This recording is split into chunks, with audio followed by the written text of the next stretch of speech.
अस्सलाम वालेकुम नाज़रीन, मैं हूँ शहजाद चुगताई आपकी खिदमत में हाज़िर। हमारे प्रोग्राम का नाम है सुलगते चनार और ये हम बशीर साहब के साथ ये प्रोग्राम करते हैं।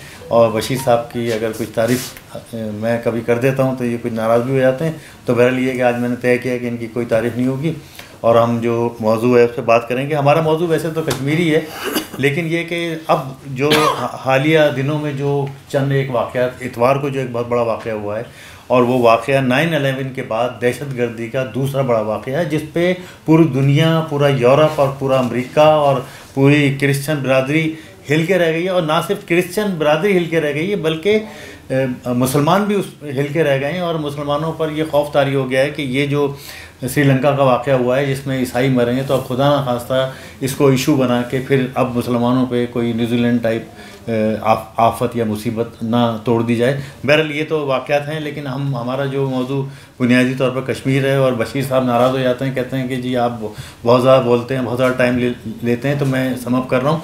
और हम बात करेंगे अपने मौजू पे कश्मीर पे और यासीन मलिक के।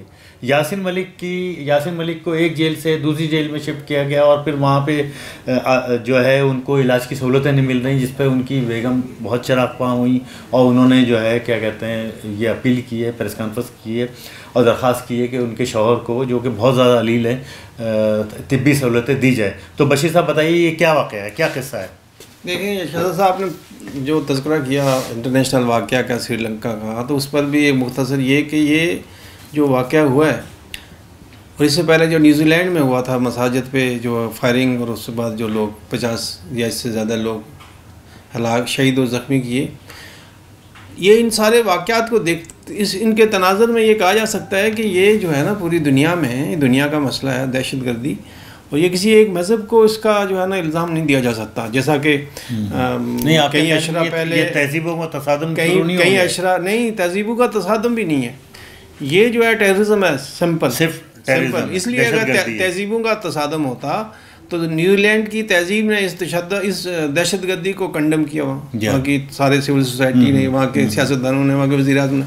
ये असल में मसला जो है ना ये हल करना के लिए ज़रूरी है कि तहजीबों के दरमियान, मज़ाहिब के दरमियान मकालमा हो और सारी दुनिया के जो मज़ाहिब के मुबल्लिग हैं, जो पॉलिटिशियन हैं, सियासतदान हैं, हमांगी जो है वो बहुत ज़रूरी है, वक्त की ज़रूरत है। और सकाफ़तों के दरमियान जो है ना वो हमांगी ज़रूरी है, वो मगरब की हो, मशरक़ की हो, वो जो है ना किसी मज़हब की हो, किसी लसान की हो, उनके दरमियान मकालमा, मुज़ाकरात और ये सेमिनार और वर्कशॉप ये ज़रूरी हैं। और असल बात ये क्या है, जो पसमानदा कौम है, जो मज़लूम कौम है, उन पर जो तशद्दुद जब होता है ना, फिर ये सारी सूरत हाल कश्मीर में अगर फ़र्ज़ किया टेररिज्म किसी सतह पे हो रहा है, तो वो जो कश्मीर के लोग स्ट्रगल कर रहे हैं वो ये कह रहे हैं हमारा राइट है, वो हक, वो उस टेररिज्म को अपना हक कहते हैं। इसलिए कि रियासत हम पे तशद्दुद कर रही है, ताकतवर हम कमज़ोर को मार रहा है, तो कमज़ोर किसी मौका पे उसका जो है ना रद्द-ए-अमल देगा।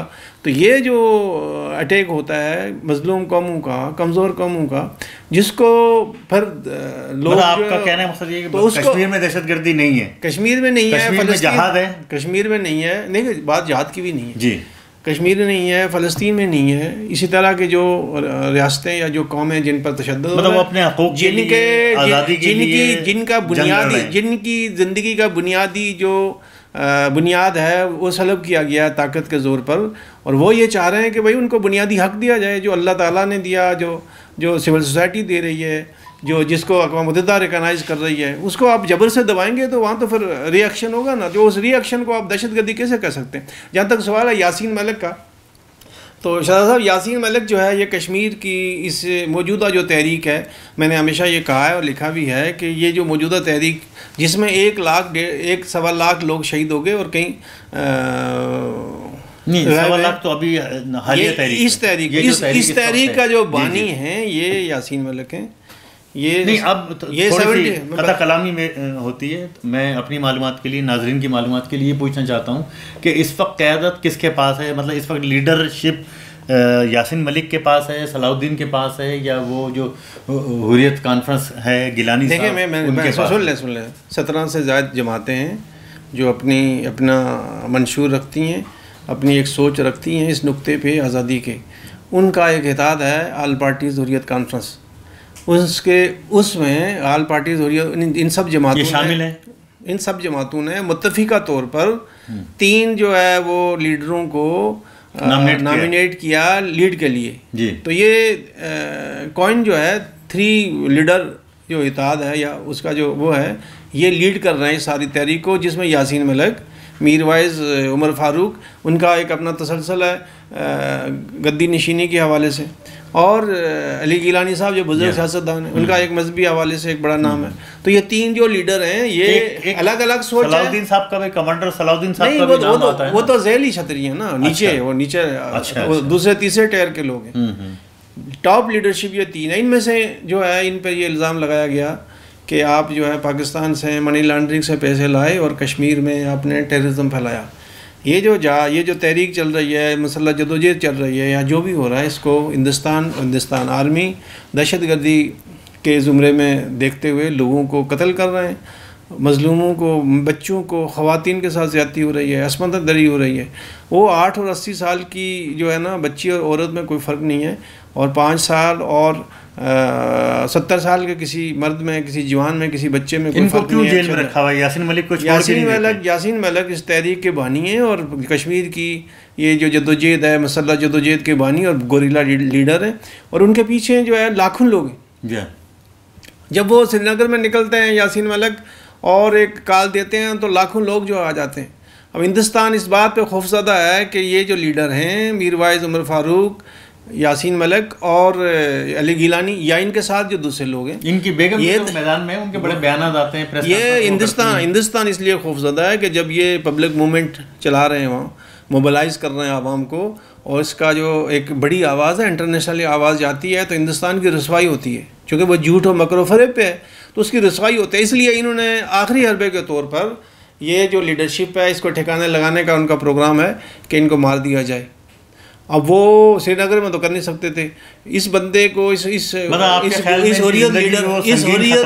हुर्रियत लीडर को उन्होंने गिरफ्तार किया पहले बलवाल जेल जम्मू में। ये बहुत ख़तरनाक जेल है और उसके अंदर बिच्छू और सांप छोड़े जाते हैं। अब पहले बलवाल जेल में गया, वहाँ से इन्होंने शिफ्ट किया तार जेल में। तार जेल में जो है ना कश्मीर के कई लीडरों, मकबूल भट्ट, अफजल गुरु और कई लोगों को फांसी दे चुके हैं, और वहाँ उसको रखा। और यहाँ वहाँ शदीद अलील है, वो पहले से जो है ना वो कई मरतबा ऑपरेशन में ज़ख्मी हुआ, इसको गोलियां लगी हुई हैं, अल्लाह ने इसको ज़िंदगी दी उस वक़्त। अब ये फ़ाइनल में उसको मारना चाहते हैं।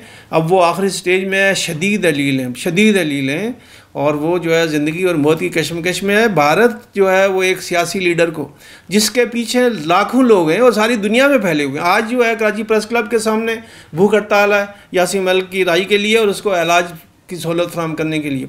दुनिया भर में बदतरीन जो है जराइम, संगीन जराइम के मुजरिमों को जेल में अगर वो बीमार हैं तो उनको इलाज की सहूलत दी जाती है।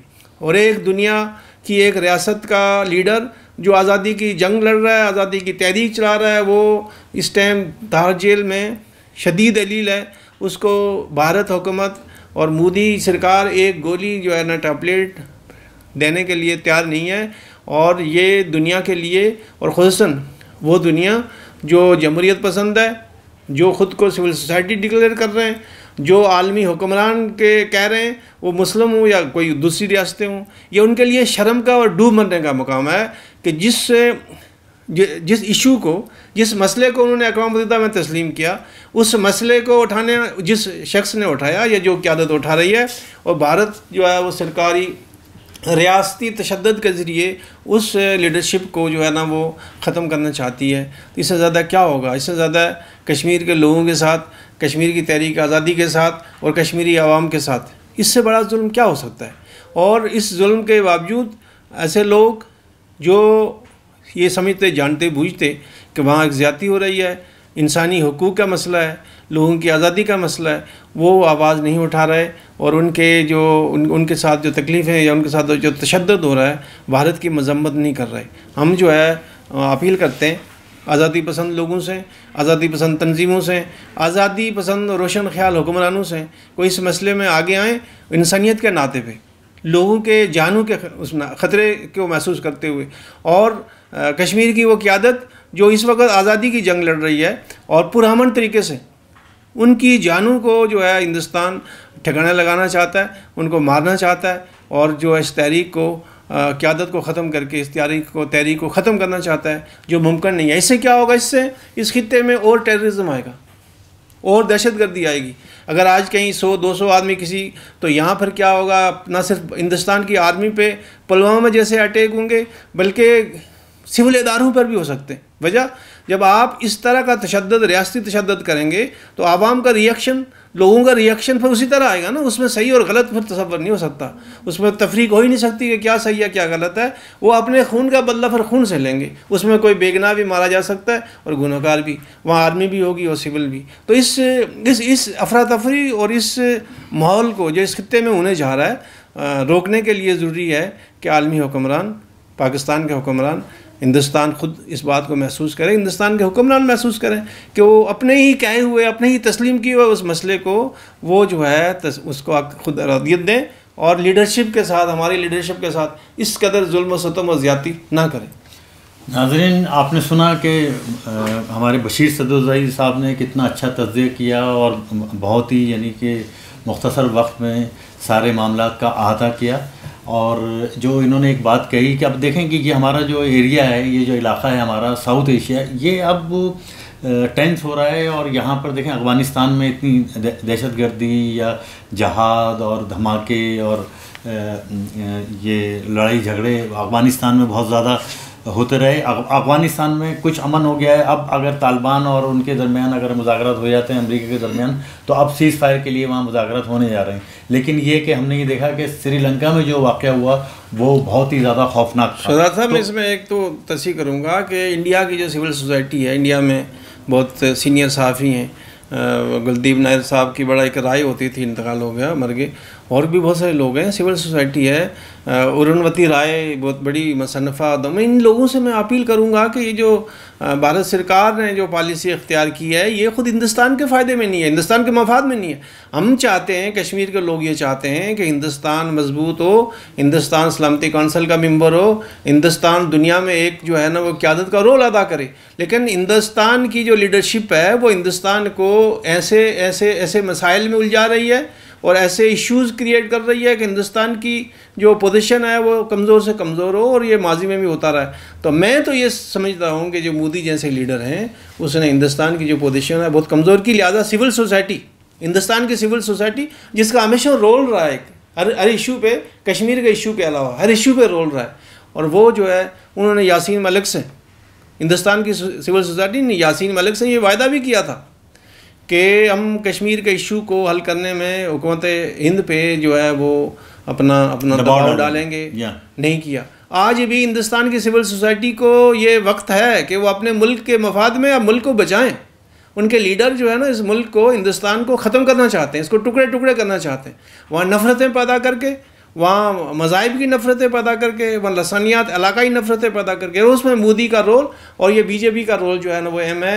ये जो है वो हिंदुज़म के नाम से हिंदुस्तान के ख़िलाफ़ साजिश कर रहे हैं। तो मैं सिविल सोसाइटी, भारत की सिविल सोसाइटी से ये दरख्वास्त करूँगा कि यासीन मलिक की ज़िंदगी के लिए, उसकी जान बचाने के लिए आप अपना रोल अदा करें, जो आप पर फ़र्ज़ है, आपकी ज़िम्मेदारी है।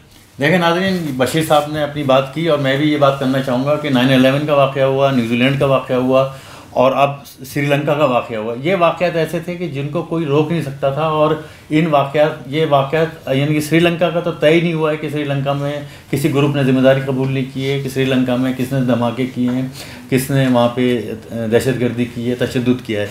लेकिन ये कि 9/11 का इल्ज़ाम किसी पर डाला गया, न्यूजीलैंड का इल्ज़ाम तो क्या डाला गया, वो तो मुल्ज़िमान गिरफ़्तार हो गए। तो वो वाक़यात एक ऐसे वाक़यात थे कि जिनको रोका नहीं जा सकता था और वो वाक़यात होने थे, वो हो गए। लेकिन ये कश्मीर में जो कुछ हो रहा है, तशद्दुद हो रहा है, दहशतगर्दी हो रही है, यासीन मलिक के साथ ज़्यादती हो रही है, इसको हम रोक सकते हैं। और इसको कैसे रोक सकते हैं? इसको इंडिया रोक सकता है। अगर इंडिया ये तय कर ले कश्मीर का मसला हल करना है तो ये दहशतगर्दी वहाँ पे, दहशतगर्दी तो मैं नहीं कहूँगा, जो भी वहाँ तशद्दुद हो रहा है वो कम हो सकता है, रुक सकता है। तो बहुत अच्छी गुफ्तगू रही बशीर सदोज़ई साहब से। नाज़रीन, अपना ख्याल रखिएगा। बहुत बहुत शुक्रिया।